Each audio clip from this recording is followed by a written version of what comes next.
নমস্কার, ভাগ্যবার্তা অনুষ্ঠানে আপনাদের সকলকে। আমরা সকলেই কর্ম করি, যে কর্মই হোক না কেন। কেউ ফিজিক্যালি ওয়ার্ক, মেন্টালি ওয়ার্ক, আর কি ওয়ার্ক আরেকটা আছে সাংঘাতিক, ইন্টেলিজেন্সি ওয়ার্ক। মানে প্রচন্ড বুদ্ধি দিয়ে দৈহিক পরিশ্রম না করে যে কর্মটা করা হয় সেটাকে ইন্টেলিজেন্সি অফ ওয়ার্ক বলা হয়। তো আমাদের জীবনে সফলতার স্থান কোনটা ধরি? কর্মের সফলতার স্থান কি দশম স্থান? অবশ্যই দশম স্থান।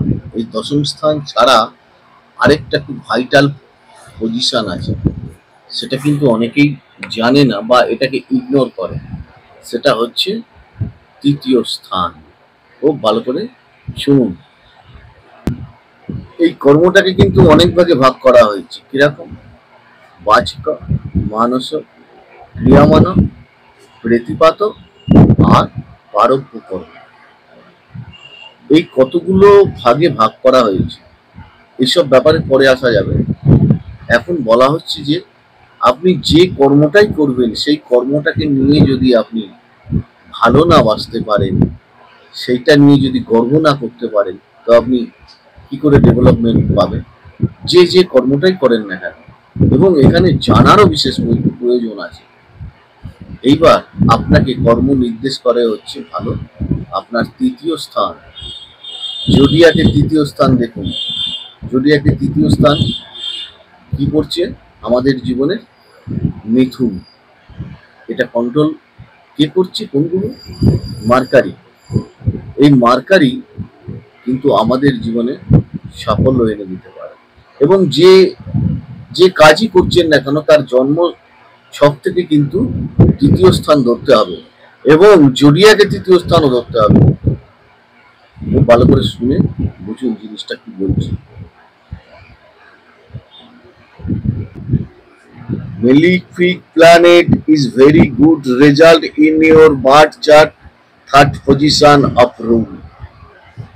আপনার ছকে যদি পাপ গ্রহ তৃতীয় স্থানে অবস্থান করে তাহলে আপনাকে খুব ভালো রেজাল্ট করতে পারে, বাট অধিক পরিশ্রমের দ্বারা, ইন্টেলিজেন্সির দ্বারা। আবার কিন্তু খুব খারাপ প্রভাবও ফেলতে পারে এই তৃতীয় স্থান। আমাদের লগ্নের দ্বিতীয় স্থান হচ্ছে আমাদের আত্মীয়।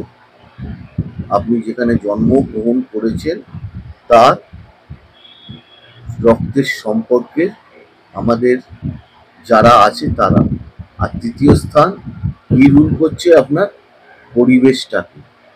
এবং এটা হচ্ছে সাবকনসিয়াস মাইন্ড। মনে রাখুন কথাটা কি বললাম। মানে যে পরিবেশে আপনি বড় হচ্ছেন প্রথম থেকেই আপনার মাইন্ডের মধ্যে সাবকনসিয়াস, মানে সেটা অটোমেটিক তৈরি হয়ে যায় যে কি করতে হবে, কি বলতে হবে, কি করা উচিত, কি উচিত নয়। এইটাকে বলছে সাবকনসিয়াস মাইন্ড। আপনার ভেতরেই কিন্তু প্রথম থেকে মস্তিষ্কের ভেতরে ঢুকে থাকে। কালপুরুষ চক্রে তৃতীয় স্থানকে কিন্তু বিষ্ণু স্থান বলা হয়েছে। এই তৃতীয় স্থানের অধিপতি যদি রাহু গ্রহ দ্বারা যদি দৃষ্ট হয়, এই তৃতীয় ভাবে যদি আপনার অশুভ গ্রহ অবস্থান করে, তাহলে আপনার সাবকনসিয়াস মাইন্ড ঠিক নেই, জানতে হবে। আপনি দোনমনোর মধ্যে থাকবেন, কি করবেন ভেবে পাবেন না। যাদের চার্টে মার্কারি গ্রহটি খুব খারাপ, মানে বুধ গ্রহটি যদি খুব খারাপ জায়গায় অবস্থান করে, তাহলে আপনার জীবনে সাকসেস পেতে কিন্তু অনেক দেরি হয়, স্ট্রাগল করতে হয় আপনার লাইফে, যে কাজই করেন না কেন। এই তৃতীয় পতি যদি যে গ্রহই হোক না কেন, 6th, 8, 12 স্থানে থাকে, তাহলে জানতে হবে খুব খারাপ। এবং এই তৃতীয় পতি যদি 6, 8 এবং 12 পতির সাথে কানেক্টেড হয়, তাহলে জানতে হবে সেটাও কিন্তু খুব খারাপ আমাদের জীবনে। আমাদের দশম স্থান থেকে ষষ্ঠ স্থান কি স্থান করছে? রোগ শোক তাপের স্থান। এটা কি হচ্ছে? লগ্নের তৃতীয় স্থান। কি দাঁড়াচ্ছে? তার মানে আপনার লগ্নই শত্রুতা তৈরি হচ্ছে। একটা শত্রুতা কি? লগ্নপতি যদি দুর্বল হয়, আপনি শারীরিক দিক থেকে যদি সুস্থ না হন, তাহলে আপনার কাজের, যে কোনো কাজের ক্ষেত্রেই আপনার ইন্টারেস্ট থাকবে না। আরেকটা কি?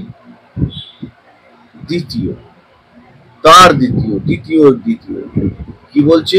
এখান থেকে আপনার রিলেটেডে, পরিবার বা আপনার পারিপার্শ্বিক রিলেটেড, এরা আপনার জীবনের কর্মের জায়গায় শত্রুতা তৈরি করবে। আর কি হবে? রোগ শোক থেকে আপনি মুক্তি চট করে পাবেন না। সিক্স হাউস কি বোঝায় আপনাদের বা আমাদের জীবনে? ঋণ, শোক, দারিদ্রতা, এইগুলোকে বোঝায় সিক্স হাউস। দশমের সিক্স, তৃতীয় স্থান। এইটাকে বুঝে কিন্তু কাজ করতে হবে। তৃতীয় স্থান কিন্তু আমরা অনেকেই এড়িয়ে চলে যাই। ও তৃতীয় প্রতি একটা ভাই বোনের সম্পর্ক, ওটাকে বেশি প্রাধান্য দিই না। কিন্তু কর্মক্ষেত্রের জীবনে, আমাদের জীবনে, উত্থানের জীবনে কিন্তু অবশ্যই এটাকে প্রাধান্য দিতে হবে। তৃতীয় স্থানকে, লগ্নের তৃতীয় স্থান, জোডিয়াকের তৃতীয় স্থান, বিশেষ করে মনে রাখবেন। তৃতীয় স্থানকে আপনি কখনো ইগনোর করে যাবেন না। তৃতীয় স্থান থেকে কিন্তু আমাদের সারাউন্ড, আশেপাশের পরিবেশ, আপনি যে কর্ম করছেন ওই কর্মের পরিবেশটাকেও বোঝায়। তৃতীয় স্থান খারাপ হলে জোডিয়াকে, আপনি ভালো বন্ধু পাবেন না। এদের দ্বারা আপনার শত্রুতা বাড়বে এবং অপবাদ আসবে। তৃতীয় পতি যদি 6, 8, 12 থাকে, তাহলে আপনার পাগলামি রোগ দেখা দেবে, নিউরোর পেশেন্ট হয়ে যাওয়ার সম্ভাবনা রয়েছে। আর এখান থেকে আপনি সারাউন্ড, যাদেরকে আপনি ভালোবাসছেন তাদের দিক থেকে আঘাত পাওয়ার সম্ভাবনা প্রবল থাকবে। তৃতীয় পতি খারাপ হলে কিন্তু থাইরয়েড রোগ হয়, খুব বিশেষ করে মনে রাখবেন। তৃতীয় পতি গ্রহ যে রাশিতে বসে থাকবে, সেই রাশি কিছু শেখার চেষ্টা করুন। আবার তৃতীয় যদি কোনো গ্রহ, সে ম্যালিফিক আর বেনিফিক, সেই গ্রহের কিছু আপনি দান করার চেষ্টা করুন। সেই মন্দিরে গিয়ে নাম মন্ত্র জপ করুন। আর তৃতীয় স্থান যদি ভালো হয় আমাদের জীবনে, সে যেভাবেই হোক ঘুরে দাঁড়াবেই বলা যায়, সে জাতক বা জাতিকা, সে যেই হোক না কেন। অনুষ্ঠানগুলো দেখুন, লাইক, শেয়ার, সাবস্ক্রাইব করুন। ভালো থাকুন, সুস্থ থাকুন। নমস্কার।